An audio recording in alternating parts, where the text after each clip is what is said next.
Hey, third grade. Today we're going to be reading chapters 15 and 16 of Peter Pan. Chapter 15, Hook or Me This Time. Odd things often happen without us even noticing. Such was the case with Peter's ticking. A few minutes earlier, on his way to the boat, Peter had passed by the crocodile and noticed that he was no longer making noise. After a moment's thought, he realized that the clock must have finally wound down.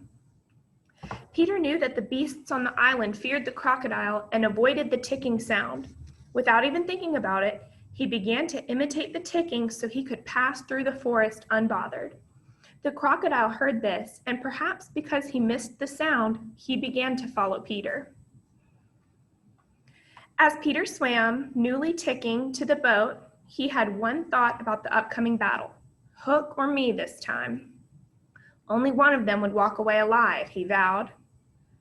One of the pirates spotted Peter as he was climbing up the side of the boat. Before he could cry out, John clamped his hands over the pirate's mouth. The other boys quickly caught him and tossed him overboard with a gentle splash. The pirates were now looking over the other side of the boat, searching for the crocodile. Peter, who had temporarily stopped ticking, tiptoed into a cabin below decks. "I think it's gone, Captain," Smee said. "Well, then here's to Johnny Plank," Hook cried, in an even worse mood now because the boys had seen him scared. He started to sing, yo ho, the frisky plank. You walks along it so till it goes down, and you goes down to the dark water below. Hook paused. "Now tell me," he said, not unkindly, "would you like a bit of snack before you go? There are some sandwiches in the cabin." "No," the boys cried, not only because they weren't hungry, but because Peter was hiding in the cabin. "I can't very well send you off to the depths below on empty stomachs, can I?" Hook asked. "Jukes, go get the sandwiches." "Aye, aye," Jukes said, and went inside. Within seconds, there was a dreadful cry from inside the cabin. The cry was followed by a strange crowing sound, which confused the pirates, but which the boys understood perfectly. "What is that noise?" Hook asked. "Is that a bird? Someone go check on Bill Jukes." The Italian Secco went inside for a peek and then ran out, pale. "Bill Jukes is gone," he reported. "Gone?" the other pirates asked. "I can't see what... It's too dark in there, but there's something in there crowing," Secco said. "Go and bring it to me," Hook demanded. "Don't make me," Secco cried, but seeing Hook flex his claw, Secco obeyed. Within seconds, there was another screech and then more crowing. "Who's going to bring me that rooster?" Hook demanded. "Did you volunteer, Starkey? My Hook seems to think you did." "I'd rather swing," Starkey said in a low voice, and the rest of the pirates mumbled their agreement. "Is this mutiny?" Hook said, with Starkey as the ringleader. He extended his claw. "Perhaps you would like to shake my hand, Starkey," he said. Starkey looked around for help, but found none. Hook advanced with a gleam in his eye. Before Hook could get him, Starkey jumped on the pirate's cannon, shimmied out to its edge, and threw himself into the sea. "Never mind," Hook muttered. "I'll go get that rooster myself." A minute later, Hook came staggering out without his lantern. "Something blew out my light," he said, shaking, "and Secco is missing." Pirates are a superstitious bunch, and this was too much for them. "The ship's cursed," one of them muttered. "Haunted," the others agreed. Knowing it was Peter, Michael giggled. Hook noticed this. It gave him an idea. "Open the cabin door and push the lost boys in," he suggested. "If they kill the bird, so much the better, and if it kills them, we're none the worse. We're going to kill them anyway." The boys pretended to cry and struggle as they were pushed inside. "Now let's listen," Hook said, and the pirates all crowded around the door. Meanwhile, Peter had found the key to unlock the boys' chains. They looked for weapons while Peter snuck out through an opposite porthole and cut Wendy's bonds. They could have flown away, but Peter had vowed that it was Hook or him this time. He told Wendy to go hide with the boys, wrapped himself in her cloak, and took her place on the mast. Then he took a deep breath and crowed. The pirates were terrified. Had the crow killed all the boys? Would it kill them next? "Lads," Hook suggested, Perhaps our run of bad luck is due to the lady we have on board. Let's get rid of her and see if our luck changes. Throw her overboard, the pirates cried and rushed at the figure in the cloak. There's no one who can save you now, the pirates hissed. There's one person, the figure at the mast replied in a strangely low voice. Peter Pan. As he spoke, Peter threw off the cloak and revealed his face. Suddenly, everyone understood what was happening. Get him, Hook cried, but not very convincingly. He sensed that Peter was about to best him once again, and it was too much for him. Hook's fierce heart broke. Fight, Peter cried. The boys burst out of the cabin, and a fierce battle with the pirates began. The pirates were stronger, but the boys were smarter and fought in pairs. Some of the pirates jumped overboard, while others ran away and hid. Finally, only Hook was left. The boys surrounded him. Even alone, he was strong and brave and kept them away using nothing but his hook. He lifted one boy up with it and used him as a shield. Peter jumped into the circle. Stand back, he cried. This man is mine. For a long time, the enemies just looked at each other. So, Hook said, this is all you're doing. It is, Peter crowed. Cocky, arrogant boy, Hook said, prepare to meet your end. And you, Peter cried. A dramatic sword fight followed, during which both man and boy fought bravely. Finally, Hook moved to get Peter with his iron hand. Peter ducked and lunged with his sword, piercing Hook in the ribs. Hook stared down at the wound in surprise. As you may recall, the only blood he could not stand to look at was his own. He dropped his sword. Now, the boys cried. It was time to finish Hook off.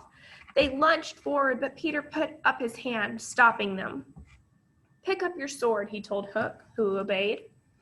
What are you? Hook asked. How is it possible that you have beaten me? You cannot be just an ordinary boy. I am not an ordinary boy, Peter said. I am youth. I am joy. I am a little bird that just escaped its shell. And above all, I am fair. Hook narrowed his eyes. Enough, he said. Back to the fight. He swung his sword around wildly. Anyone else would have been hit, but Peter ducked as if the wind were working to protect him, blowing him just the right distance this way and that. Desperate, Hook ran off and returned with a grenade. In 2 minutes, he cried when he returned, "This ship will be blown to bits!" But Peter just picked up the grenade and threw it overboard. Hook hated how calmly and bravely Peter was behaving. Peter was showing, could it possibly be good form? The thought of this was way too much to bear. As the boys drew closer, Hook barely even saw them. His mind was elsewhere, back in his school days when he had first learned of good form. Seeing Peter advancing with his sword, Hook turned and stood at the edge of the boat, looking down at the sea. He saw that the crocodile was there waiting for him. Peter kicked him overboard. As Hook fell, he realized, much to his delight, that this kick was actually very bad form. Feeling superior, Hook went happily to the crocodile. When the fight at last was over, Wendy emerged from the cabin below. The boys danced around her, pointing out all of the places where they had fought. Yes, you are very brave boys, Wendy said, but it's past your bedtime. Let's get into the pirates' bunks, messy as they are, and get some rest. All of the boys went down to sleep except Peter. He fell asleep up on deck next to the pirates' cannon. Wendy sat next to him the whole time, softly rubbing his head to protect him from bad dreams. Chapter 16, The Return Home. Everyone woke up early the next day. It was a very long journey back home, and the sea was quite rough, so the going would be slow. With slight alterations from Wendy, the pirates' clothes fit the boys just fine. Pants cut off at the knees and jaunty hats and eye patches, the scowls they had added themselves. Peter, of course, was the captain. Nibs and John were first and second mates. None of the boys had any training in sailing a pirate ship, but they pretended they did, which in Neverland is always enough. As they worked, securing jibs and sheets and all sorts of other sailor words, they sang and cheered heartily. Finally, they got the ship out into the open sea, let loose her sails, and started for England. It was time. Peter had decided that they would sail as far as the Azore Islands and then fly the rest of the way. He stood at the wheel and addressed his pirate crew. "You scum," he cried, "you mangy dogs, there will be no mutiny on my ship or else." The boys knew that Peter was only pretending to be a pirate, but unlike them, he couldn't always tell the difference. He was even wearing Hook's-old clothes, and so they laughed, but nervously. "Let us leave the boys on the boat and travel back to the Darlings' home. It seems a shame to have neglected it all this time. But Mrs. Darling wouldn't have wanted us to focus on her when we could, instead, be keeping an eye on her little ones.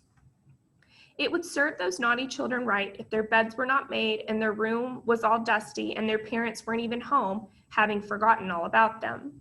Of course, this is not the case, and this is the kind of thing children count on so they can have their adventures.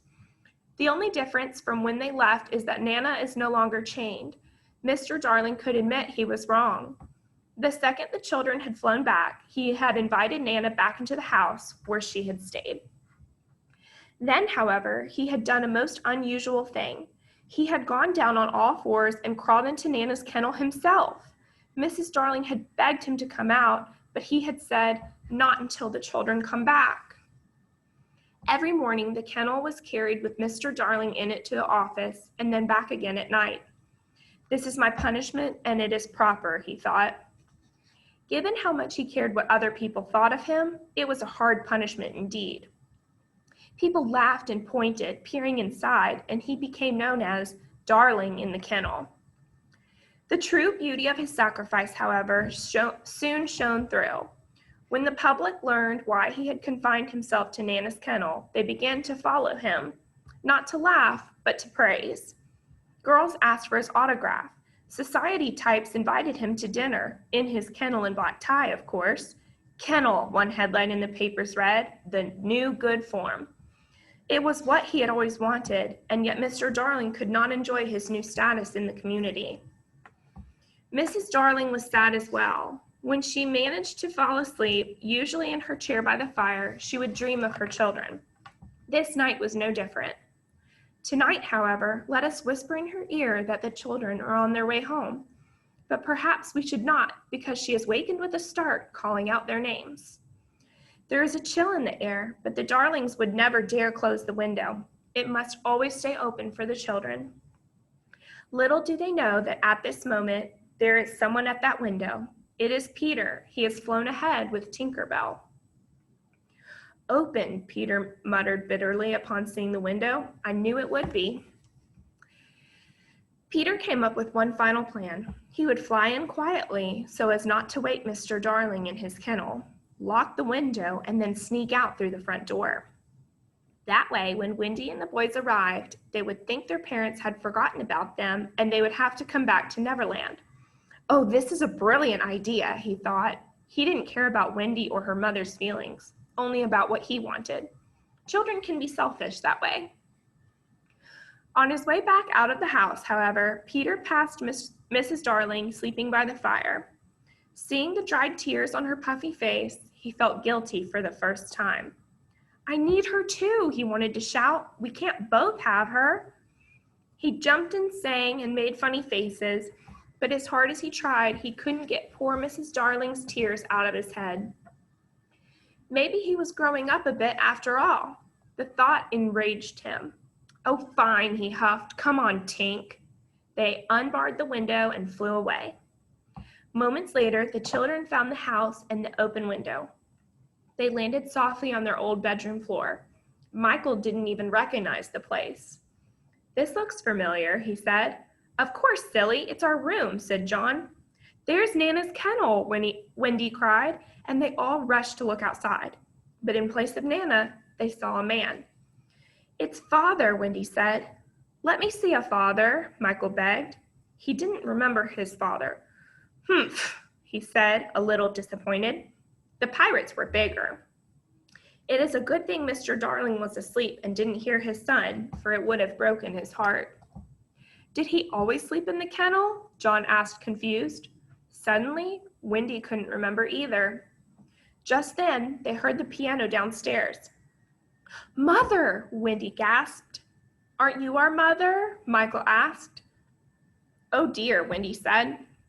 Perhaps they had waited too long to come back. Let's go downstairs and surprise her, John suggested. We can yell, boo! Let's be a bit gentler, Wendy said. We owe her that much. Let's get into our beds and she'll come in and find us. And that is exactly what they did. So that was chapters 15 and 16 of Peter Pan.